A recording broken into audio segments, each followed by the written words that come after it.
The United States just signed an agreement with the Ukraine that appears to be the first step towards lasting peace in the region. But if you dive into the details, what you'll really find is a venture capital deal that would make most investors green with envy. Welcome to the Jay Martin Show. Let's get into it. This is Jay Martin. The United States just struck a deal with Ukraine that on the surface looks like another effort to support a war-torn country. But beneath the political headlines, the speeches about freedom and talk of peace, this is something far simpler. It's trade, weapons for minerals. Now, President Trump has said for years that giving money to Ukraine is a bad deal for the United States. He thinks it's wasteful and unfair. Meanwhile, Ukraine's President Zelensky is desperate for military support to keep fighting his war against Russia. But last week, U.S. Treasury Secretary Scott Bessent announced a shiny new agreement called the U.S.-Ukraine Reconstruction Investment Fund. Now, this is being sold as a building block for peace. So today, I want to talk about this fund. What is it and why does it matter? Now, at the top level, it's pitched as a 50-50 investment partnership to rebuild Ukraine's economy, mainly around mining, energy, and infrastructure. So that includes things like natural resource deposits, natural gas terminals, ports, and the roads and power systems that support them. Simplified, here is what the agreement says it wants to achieve. Number one, lay the foundation for long-term peace. Number two, deepen economic cooperation between the United States and Ukraine. And three, attract global investors to rebuild Ukraine's energy and tech sectors. Now, all of this sounds noble, but it's also a blueprint for a much bigger playbook. Let's break that down.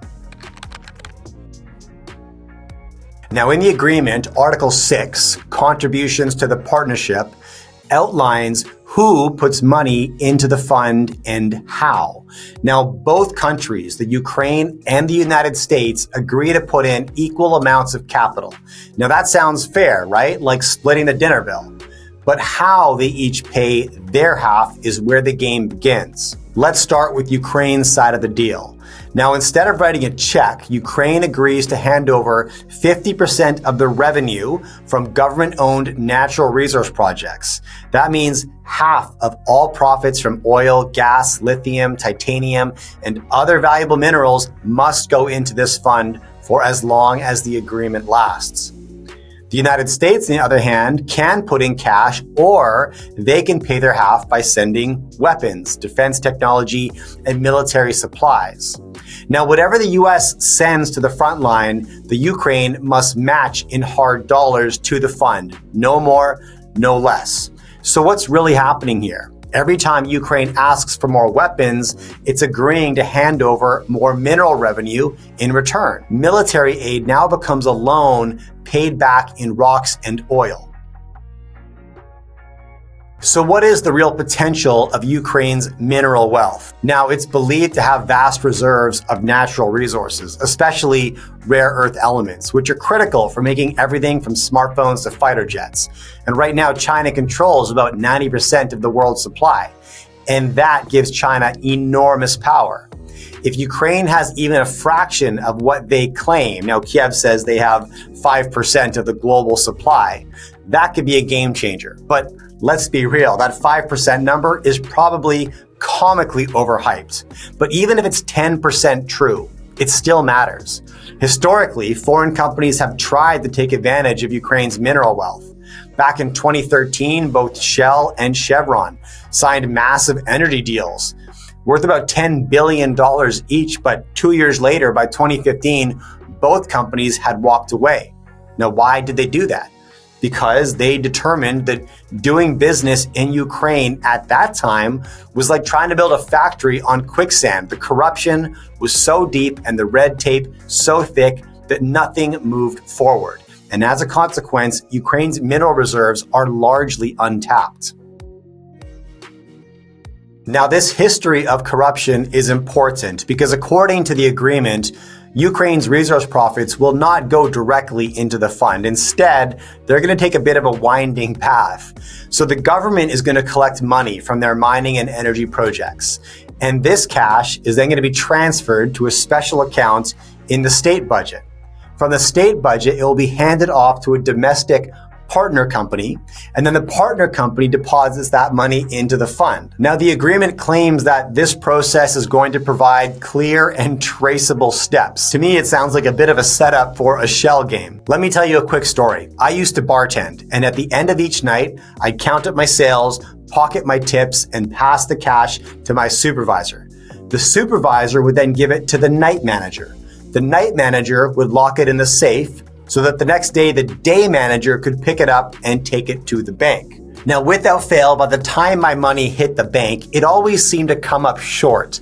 And guess who got blamed? I did, right? Now, what I realized very quickly is that everybody in that chain was skimming some money off the top. The day manager was skimming from the night manager was skimming from the supervisor, and the supervisor was skimming from me. And so I had to decide. I could either play the game and skim early or get skimmed and blamed. Eventually, I just quit, kind of like Shell and Chevron in Ukraine in 2013. So what's the point? The more hands money has to pass through, the more likely some of it is going to disappear. And the same risk applies here.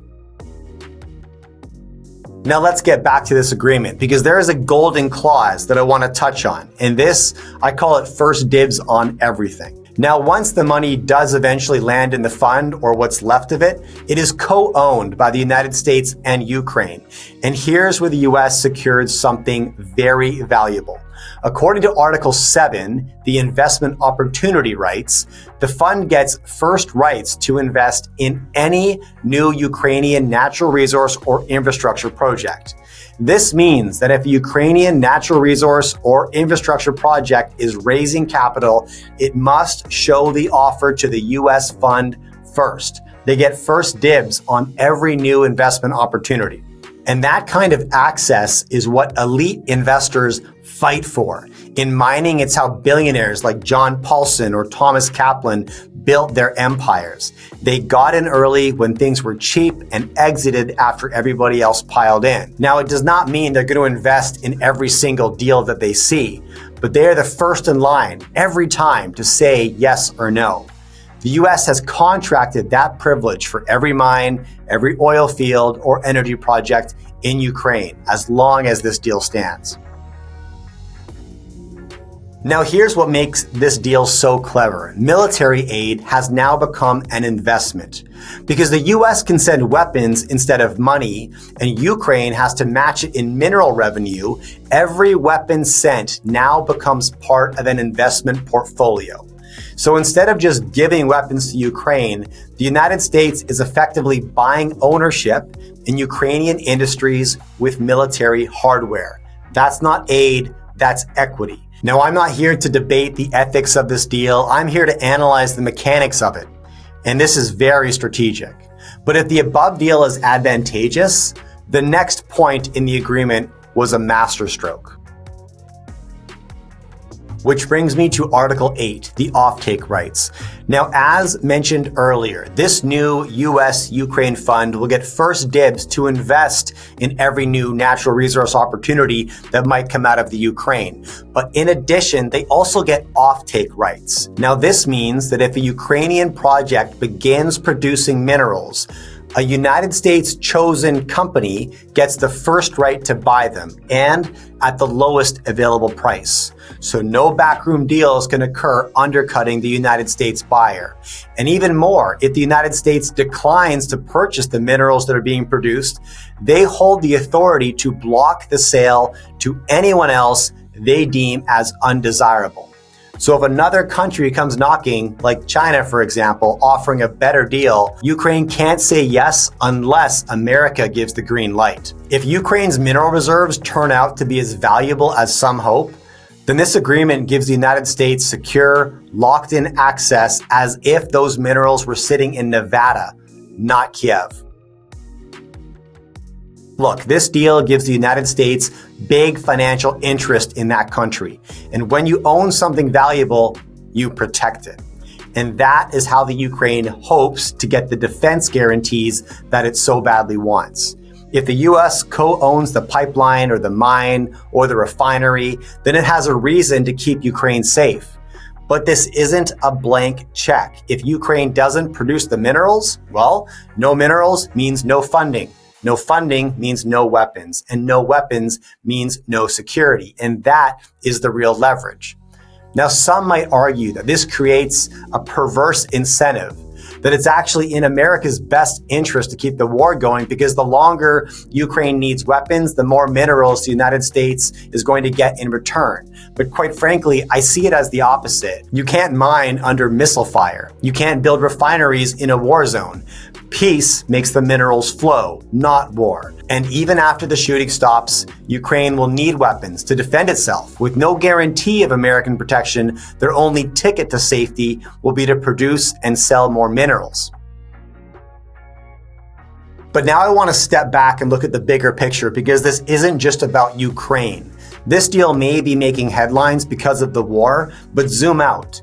The US isn't just helping Ukraine, it's creating a blueprint. I would not be surprised if every country the United States does business with, especially those resource-rich nations, will see a version of this deal coming their way. Aid in exchange for access, weapons in exchange for minerals.